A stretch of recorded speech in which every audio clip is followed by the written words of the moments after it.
కొన్ని సినిమాలకు సంబంధించినటువంటి వార్తలు ఎప్పుడు వినిపించినా సరే చాలా చాలా ఎగ్జైట్ అయిపోతుంటాం, ముఖ్యంగా ఆ హీరోల ఫ్యాన్స్. అలాంటిదే దేవరా సినిమా. ఈ సినిమాకి సంబంధించి వచ్చినటువంటి ఆ గ్లింప్స్ కావచ్చు, సినిమా అనౌన్స్మెంట్ టైం నుంచి వచ్చినటువంటి హైప్ కావచ్చు, ఈ మధ్య రిలీజ్ అయినటువంటి రెండు పాటలు కూడా దేవరకు సంబంధించినటువంటి ఒక భారీ అంచనాలను క్రియేట్ చేయడంలో కొంతవరకు తడబడ్డాయి అనేది వాస్తవం. కాకపోతే చుట్టమల్లే వచ్చావనే సాంగ్ తర్వాత ఈ పాట సోషల్ మీడియాలో వైరల్ కావడం, అలాగే చాలామంది రీల్స్గా చేయడం, షార్ట్స్గా చేయడం చూసిన తర్వాత ఎన్టీఆర్ ఎప్పుడు లేని విధంగా చాలా స్లో మూమెంట్స్ తోటి చాలా అట్లా కనిపించడం అనేది కొంత ఫ్యాన్స్ డిసప్పాయింట్ అయింది. ఆ డిసప్పాయింట్ని క్లియర్ చేస్తూ అద్భుతమైన స్టెప్పులతో మరొక పాట వస్తుందని అనౌన్స్ చేసినప్పుడు ఖచ్చితంగా ఫ్యాన్స్తో పాటు జనరల్ ఆడియన్స్ కూడా, ఎందుకంటే ఎన్టీఆర్ ఇండియాలోనే one of the best dancers అనే సంగతి అందరికీ తెలుసు కాబట్టి ఒక మేకర్సే అద్భుతమైన స్టెప్పులు ఉంటాయి అని చెప్తూ ఒక పాటని అనౌన్స్ చేసినప్పుడు ఖచ్చితంగా అంచనాలు పీక్స్లో ఉంటాయి. ఆ పీక్స్లో ఉన్నటువంటి అంచనాలు అందుకోవడం కోసం ఇవాళ ఈ పాట రిలీజ్ అయిపోయింది, దావూద్ అనే సాంగు. ఆ సాంగ్ చూసినప్పుడు ఖచ్చితంగా ఇది ఎన్టీఆర్ ఫ్యాన్స్ కోరుకున్నటువంటి స్టెప్పులు ఇందులో ఉన్నాయా అంటే ఖచ్చితంగా అది ప్రశ్నార్థకమనే చెప్పాలి.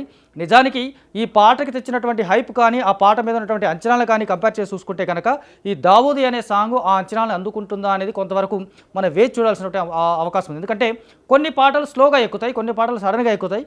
ఈ పాట చూడగానే ఎన్టీఆర్ డ్యాన్సులు, ఎందుకంటే ఆయన డ్యాన్సుల గురించి అంత హైప్ ఇచ్చినప్పుడు ఎక్స్పెక్ట్ చేసిన డ్యాన్సులు ఇక్కడ ఆ బిట్స్, ఆ మూమెంట్స్ ఇక్కడ ఉన్నాయంటే ఖచ్చితంగా లేవని చెప్పాలి. ఎందుకంటే ఇలాంటి డ్యాన్సులు ఎన్టీఆర్ ఇప్పటికే చాలా చేశాడు.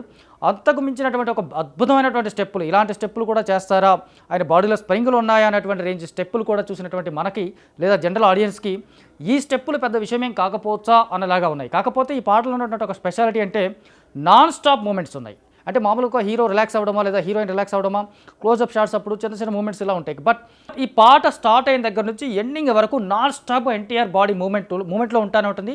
ఆ స్టెప్పులు కూడా ఉంటాయి. ఒక్క హుక్ స్టెప్ మాత్రం ఒక రిపీట్ లాగా ఉంది. అది ఖచ్చితంగా సోషల్ మీడియాలో రీల్స్కి వీటికి అద్భుతంగా ఉపయోగపడేలా ఉంది. ఈ పాటని ఇక రామజోగయ్య శాస్త్రి రాశాడు. ఆ పాట కూడా వినగా అద్భుతమైనటువంటి లిరిక్స్ మనకు అర్థమవుతాయి తప్ప ఒక్కసారి వింటే ఈ లిరిక్స్ మనకు అర్థం కావు. నకాస్ అజీజ్ పాడినటువంటి ఈ పాటలో మనకి అంత వెనబుల్గా, అంటే వినగానే ఆకట్టుకునేలాగా సాహిత్యం మనకు వినిపించదు. సంగీత పరంగా చూసుకుంటే అనిరుద్ధ్ చేసినటువంటి ఈ మ్యూజిక్ కొంత డిసప్పాయింట్ చేసిందని చెప్పాలి. ఎందుకంటే అనిరుద్ధ్ ఆల్బమ్ అంటే ఇప్పటివరకు మనం చాలా బెస్ట్ ఆల్బమ్స్ చూసాం, అతను నేపథ్య సంగీతంతోనే సినిమాలు నిలబెట్టిన సందర్భాలు చూసాం. బట్ దేవర వరకు వచ్చేసరికి అతను ఎందుకో కొంత ఈ పాటలో కొంత ట్యూన్ పరంగా డిసప్పాయింట్ చేశాడు. ఆ ట్యూన్ వల్లే సాహిత్యం మనకు స్పష్టంగా వినిపించట్లేదు అనేది కూడా వాస్తవం. కాకపోతే వింటున్న కొత్త ఒక మంచి సాహిత్యం అయితే ఈ పాటలో కనిపిస్తుంది. ఒక 4-5 సార్లు వింటే కానీ ఆ సాహిత్యం స్పష్టంగా అర్థం కాని పరిస్థితుంది. అంటే ఖచ్చితంగా ట్యూన్ డామినేషన్ సాహిత్యం మీద ఉందనేది మనకు అర్థమవుతోంది. సో ఎన్టీఆర్ స్టెప్పులు, జాన్వీ కపూర్ గ్లామరు ఈ పాట ఖచ్చితంగా ఎసెట్ అవుతాయి. కాకపోతే ఊహించినటువంటి స్టెప్పులు అయితే లేవనేది వాస్తవం. ఇక ఈ పాటకు సంబంధించినటువంటి సెటప్, ఆర్ట్ వర్క్ కానీ, లొకేషన్స్ కానీ, ఆ లొకేషన్స్ క్రియేషన్ కానీ చాలా బ్యూటిఫుల్గా ఉన్నాయి. పాట నేపథ్యానికి తగ్గట్టుగా చేసినటువంటి సెటప్స్ కానీ, గ్రూప్ డాన్సర్స్ కానీ, వీళ్ళంతా ఒక బ్యూటిఫుల్ సెటప్ అయితే మనకి పాటలో కనిపిస్తుంది. బట్ ఈ పాట ఎక్స్పెక్ట్ చేసిన దానికి దగ్గరగా ఉందంటే మాత్రం సడన్గా చెప్పలేము. కానీ 1-4 సార్లు వింటే కనుక ఖచ్చితంగా ఒక మంచి సాహిత్యంతో ఉన్నటువంటి పాట అనిపిస్తుంది.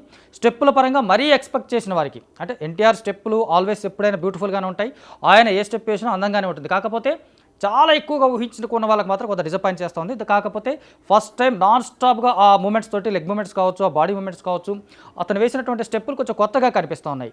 ఇది ఈ పాటలో ఉన్నటువంటి ఒక కంప్లీట్గా ఒక స్పెషాలిటీ అని చెప్పాలి. ఎందుకంటే ఎన్టీఆర్ ఇంతకుముందు అద్భుతమైన స్టెప్పులు వేసినా కానీ ఇలా నాన్ స్టాప్గా పాట అంతా స్టెప్పులు వేస్తూ కనిపించడం అనేది ఈ దేవర పాటలో మనం చూసాం. ఇక దేవర సంగతి చూసుకుంటే కొరటాల శివ డైరెక్షన్లో రూపొందినటువంటి ఈ సినిమాలో జాన్వీ కపూర్ హీరోయిన్గా నటిస్తుంది, అలాగే సైఫ్ అలీ ఖాన్ విలన్.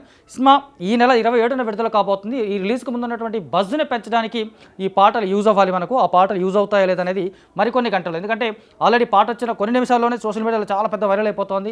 అన్ని డిజిటల్ ప్లాట్ఫామ్స్లో కూడా సూపర్గా ఈ పాటని చాలామంది వింటున్నారు, అప్రిషియేట్ చేస్తూ ఉన్నారు. అఫ్కోర్స్ కొన్ని కమెంట్స్ కూడా వస్తాయి. వాటి ఎలా ఉన్నా సరే పాట విషయంలో కొంత అనిరుద్ధ్ మ్యూజిక్ డిసప్పాయింట్ చేసినప్పటికీ కూడా ఎన్టీఆర్ తన స్టెప్పులతో కొంత కవర్ చేసే ప్రయత్నం చేశాడు. 1-4 సార్లు వింటే అప్పుడు సాహిత్యం స్పష్టంగా వినిపించే అవకాశం ఉంది.